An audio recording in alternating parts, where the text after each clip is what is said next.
Entonces, ¿lo que ha pasado? ¿Por dónde se pierde la luz? Creemos que se ha ido por la derecha, porque ahí está la salida. No se ha podido ir sobre.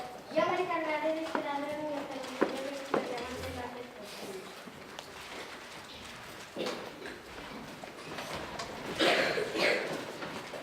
¡Qué bien ha salido mi plan!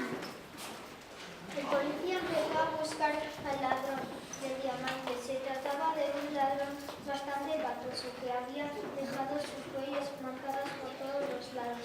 Pero por eso no fue difícil encontrar a ese ladrón. El policía recuperó el diamante y envió al ladrón a la cárcel.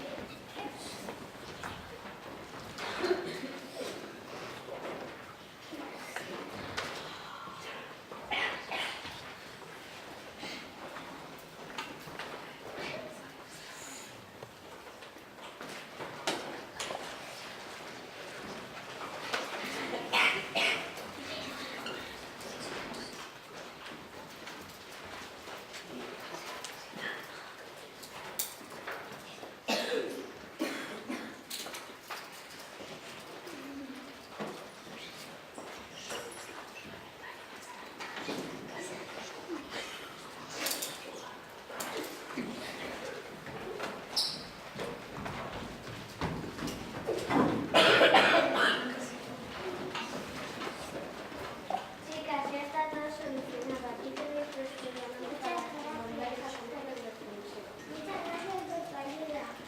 Sin tu ayuda no hubiésemos recuperado el diamante. Todos estaban felices por haber encontrado el diamante. Probable, lo volvieron a poner en la exposición del museo para que todas las personas pudieran ver el diamante al día siguiente cuando abrieran el museo. Venga.